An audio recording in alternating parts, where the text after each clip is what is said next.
Dear all, and welcome to my presentation for our paper today with the title Explainability of the Implications of Supervised and Unsupervised Face Image Quality Estimations through Activation Map Variation Analysis in Face Recognition Models. My name is Biying from Fraunhofer Institute from Darmstadt. Today, face recognition systems are becoming more widely used in our daily life, be it for security-relevant areas such as the border control or for unlocking your personal devices like smartphones. This spread is strongly related to the performance improvements due to the advances made in deep learning-based methods for face recognition. However, the high performance of face recognition solution is also related to the quality of face samples used. Low utility face samples would largely affect the performance of the face recognition algorithms. So face image quality is directly correlated with face utility to determine if a face image contains the discriminative features for the task of face recognition. Face image quality is unlike the general image quality, which could be explained by the perceived image quality. Face quality is a score just used for an algorithm. Here, we illustrate a simple pipeline describing the process of assigning a quality score to an input face image. And first, the face image will be pre-processed by using a face detector and alignment, and to output a standardized face image, which is further processed by the face image quality assessment network to calculate a final quality score. This quality score is used to determine if the input face image is of high or low quality. Here, the face image quality assessment measure is specially designed to relate a face image's quality to face utility. And only high quality images can be used to enhance the performance of a face recognition system.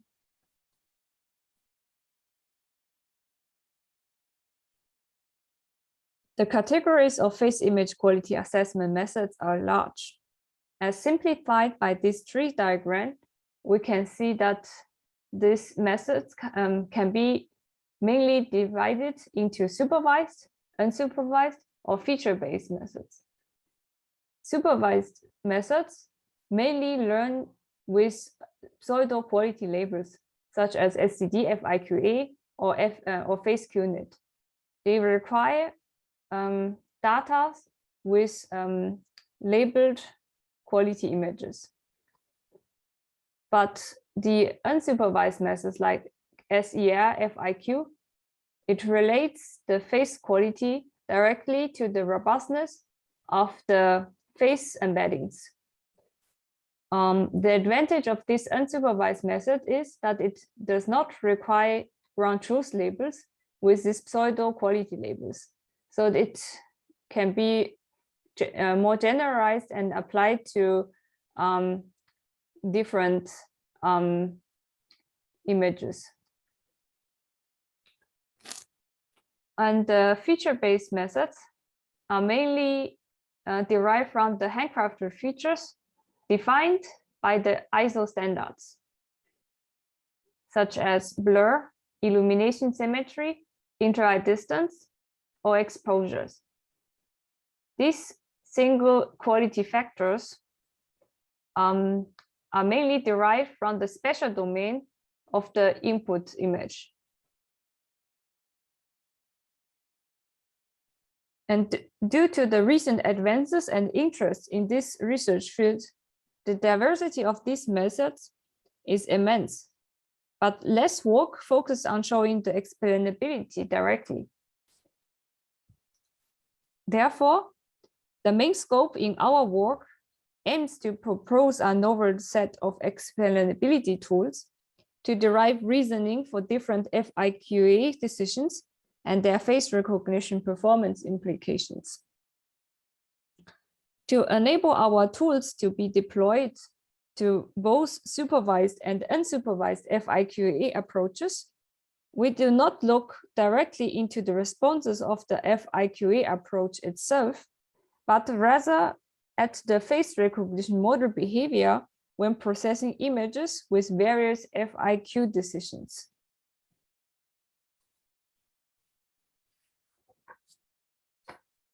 Our newly proposed tools aims at answering the following 3 research questions. The first question is, what makes the face images of high quality in comparison to low in the view of different FIQAs based on the face recognition model behavior? The second question is, what makes the decision of high or low quality different between different FIQAs based on the face recognition model behavior? And the third question is, how do the activation mappings caused by face images in the face recognition model deviate from what is expected from high quality images, and how does that reflect in their quality scores? But before we come to answer the posed questions, I'd like to shortly introduce our proposed toolset first. In the first step, we select one FIQA method to determine the quality scores of a face database. Ranked with these quality scores, we then separate the images into high and low quality sets. In the second step, the activation mapping is used to derive the network's activation of a face recognition solution for both groups of high and low quality images. In the third step, our main toolset are based on the statistics derived from these activation maps and the individual group settings. For more details, we refer to our paper. In our toolbox, we first analyze the mean average mappings as shown in the first row, but we also look at the variations of the mean average mapping as here illustrated on the second row. But what is more interesting is the difference of the variations as indicated here in the third row, because this provides a useful tool to analyze the difference in face recognition model responses to sets of facial images belongs to different sets. Here, for example, we look at the difference between high and low quality images determined by the same FIQA approach. But this can be used for different setups and groupings.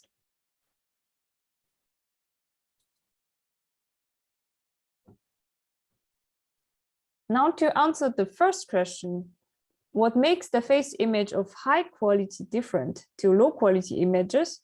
In the view of different FIQAs, we consider the mean activation mapping of the individual FIQAs with respect to the high quality and low quality image sets. As we can see from the red box, we observe that no major difference is observed for mean activation mapping for high quality and low quality images. This could indicate that the effect of quality differences as per different FIQAs on the face recognition model is of the same nature. This is also confirmed when we look at the distributions of the mean average mappings for high in red and low quality images in blue. These distributions are largely overlap with each other. However, if we go to higher derivatives by looking at the variation maps shown in the green box, here we spot that variability in activation mappings is stronger for low quality images. Here, compared to here. Especially we see that for low quality images, strong variations can be seen on the borders of the left and right corner. These are the areas outside of the center face. The difference map further indicates the focus of low quality images on areas outside of the face center, while the high quality images consistently have low focus on these regions. So simply put, the low quality images do attract the attention of face recognition models, especially in areas outside the center face area, but however in different locations and are less consistently. This is also confirmed by the distributions of the variations. We see that strong variations are observed for low quality images, as marked in blue, compared to high quality images in red.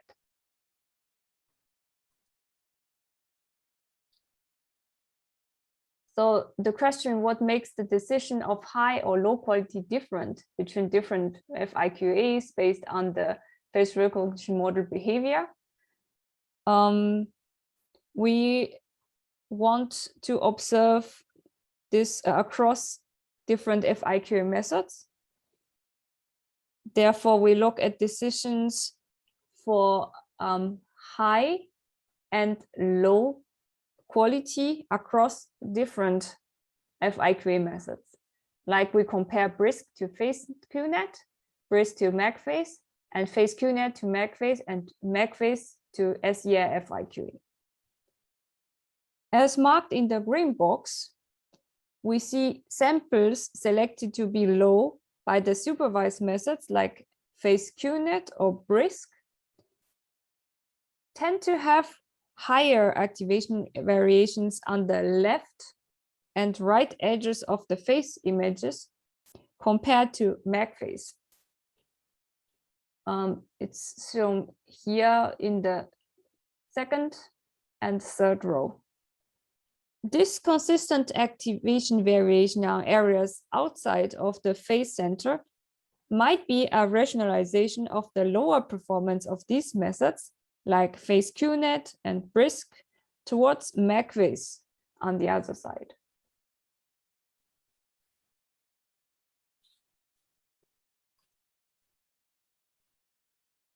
So the last questions deals how do the activation mappings caused by face images in the face recognition model deviate from what is expected from high quality images, and how does that reflect in their quality score?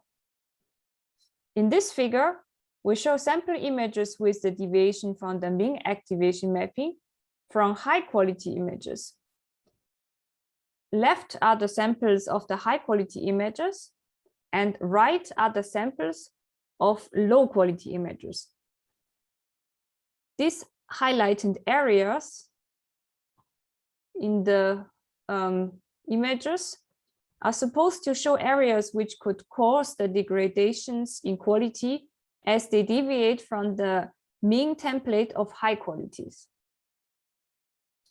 It can be generally concluded that for all FIQA methods, larger deviations are observed for low quality images in comparison to high quality images. In many cases, it is related to reasons like less optimal poses, face occlusions, or overall low image sharpness. To conclude, we can say that low quality images tend to have a face recognition model activation map that strongly differs than that of what is expected from a high quality image, especially more apparent in the areas outside of the central face region. Thanks for listening to our presentation, and we are now available for questions.